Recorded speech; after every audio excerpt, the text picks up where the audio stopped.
दोस्तों राम राम नमस्कार। पंडित धीरेन्द्र शास्त्री नाम तो आपने सुना होगा।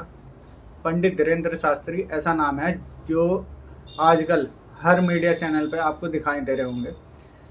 हर एक जो उनकी कथा होती है उसमें वो अपने धर्म को सर्वोपरि मानते हैं। अन्य धर्म को लेकर कुछ गलत नहीं कहते, ना किसी को भड़काने की बात करते हैं।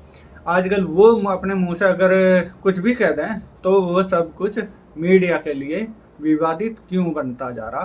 दोस्तों अभी पीछे से आपने देखा होगा, महाराष्ट्र के अंदर उनका एक प्रोग्राम था जिसमें अंधश्रद्धा उन्मूलन जो समिति है, अंधश्रद्धा उन्मूलन समिति, उसने उनके ऊपर एफआईआर कर दी थी जिसमें वो बरी हो गए थे। मेरा क्वेश्चन ये है, क्या पंडित धीरेन्द्र शास्त्री जिन्होंने मात्र 26 साल की आयु में हिंदुत्व को लेकर, हिंदू राष्ट्र को लेकर आवाज़ बुलंद। दोस्तों एक बात बताओ, क्या जो उन्हें श्रद्धालु सुन वो हिंदू हैं? अगर वो हिंदू के सामने हिंदू की बात कर रहे, क्या वो विवादित बयान दे रहे? सोचने वाली बात है। दोस्तों हिंदू राष्ट्र बने नहीं बनता वो अलग बात है। अब जब आपने जो बात सुनी होगी, न्यूज़ में भी देखी होगी, वो बात चल रही साईं बाबा को लेकर दिए गए पंडित धीरेन्द्र शास्त्री के बयान की। पंडित धीरेन्द्र शास्त्री ने एक बयान दिया, किसी भक्त ने उनसे क्वेश्चन किया कि बाबा जी क्या साईं बाबा भगवान है? यदि कोई आपसे पूछे या मेरे से पूछे क्या साईं बाबा भगवान है, मैं अपने जो मेरा दिमाग कहेगा या मेरे को जैसा बताया गया, जैसा सिखाया गया या जैसा सच्चाई है, साईं बाबा, उन्होंने कहा साईं बाबा भगवान हो नहीं सकते, संत हो सकते हैं लेकिन वो भगवान नहीं हो सकते। उन्होंने एक बात और बोल ली कि गिद्दड़ शेर की खाल पहन के कभी शेर नहीं बन जाता। मतलब गिद्दड़ अगर शेर की खाल पहन ले तो वो शेर नहीं बनता। इसका फिर कुछ ऐसे वहाँ के राजनीतिक प्यादे थे, राजनीतिक पार्टियां हैं, इसमें खासकर जो उद्धव वाली शिवसेना है और रही दूसरी उसकी साथी पार्टी कांग्रेस। एक बात सोचने वाली है, शिवसेना जो उद्धव ठाकरे की पार्टी थे, जिसके मुखिया श्री बाला साहब ठाकरे, जिन्हें आज दुनिया हिंदू हृदय सम्राट के नाम से जानती है। दोस्तों मुंबई में पंडित धीरेन्द्र शास्त्री के खिलाफ एक शिकायत दर्ज करी गई, उनके ऊपर मुकदमा किया गया। क्या ये कहाँ तक सही है? इस तरह के मुकदमे या ऐसा कौन सा है इन्होंने मान ले पहाड़ तोड़ दिया या दंगे भड़का लिए, जो पंडित धीरेन्द्र शास्त्री अपनी सभा भी ना कर सके, अपनी कथा भी ना कर सके। दोस्तों हमारे यहाँ अगर इसे बोल रहे हैं तो अभिव्यक्ति की आज़ादी क्या है?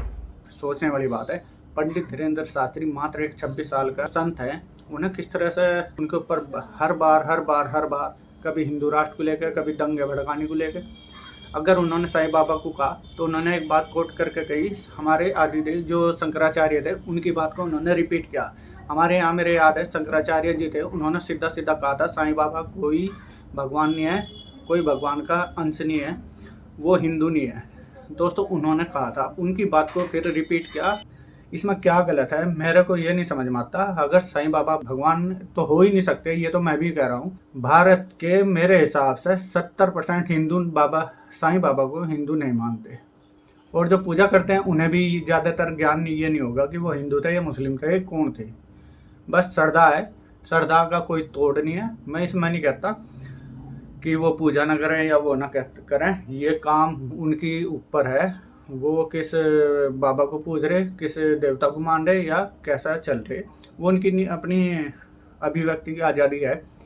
तो रही बात पंडित धीरेन्द्र शास्त्री, आखिर कांग्रेस और दूसरे विपक्षी दलों को ही क्यों इनके ऊपर एफआईआर करनी पड़ रही हर बार? ऐसा क्या इन्होंने गुनाह कर दिया पंडित धीरेन्द्र शास्त्री ने? क्या अपने धर्म की बात करना क्या गुनाह है? दोस्तों पंडित धीरेन्द्र शास्त्री ने केवल ये कहा था, जब उनसे सवाल पूछा गया कि साईं बाबा भगवान है क्या, तो उन्होंने उदाहरण देकर कहा था, हमारे हिंदू धर्म में सबसे ज़्यादा जो मानने जाते हैं वो शंकराचार्य जी हैं और सभी को उनकी बात माननी चाहिए। उन्होंने ये नहीं कहा कि सबसे बड़ा हिंदू धर्म में मैं ही हूँ, मैं ही गुरु हूँ, मैं ही संत हूँ, मैं भगवान हूँ, मैं कुछ हूँ। उन्होंने ये नहीं कहा था। उन्होंने कहा था शंकराचार्य जब बड़े हैं तो हम सब हिंदुओं को उनकी बात माननी चाहिए। और उन्होंने ये कहा था साईं बाबा भगवान नहीं है। उन्होंने ये कहा था साईं बाबा जो है संत हो सकते हैं, फकीर हो सकते हैं। फकीर हमारे धर्म में नहीं मिलता देखने को। फकीर दूसरे उसमें समुदाय में आ जाता है फकीर शब्द। वो फकीर हो सकते हैं लेकिन भगवान नहीं हो सकते। ये हमारे हिंदुत्व में, हमारे हिंदू धर्म में कहीं भी साईं बाबा का जिक्र नहीं मिलता, कहीं भी किसी पुस्तक में।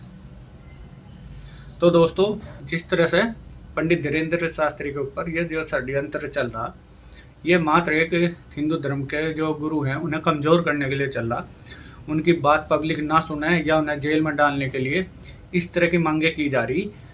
वहाँ की जो विपक्षी पार्टी हैं, मुंबई पुलिस को, महाराष्ट्र पुलिस को ये बोला गया कि पंडित धीरेन्द्र शास्त्री बागेश्वर वाले बाबा के ऊपर मुकदमा दर्ज करें, उन्हें गिरफ्तार करें। ये कहाँ तक ठीक है? दोस्तों, मैं बोले जो चैनल है ये मैंने आपके लिए बनाया, आपसे बातें करने के लिए। अगर आप इसमें कोई सुझाव देना चाहते हैं तो प्लीज़ कमेंट बॉक्स में लिखें और मेरा चैनल सब्सक्राइब जरूर करें, वीडियो शेयर करें यदि आपको पसंद है। जय हिंद, राम राम।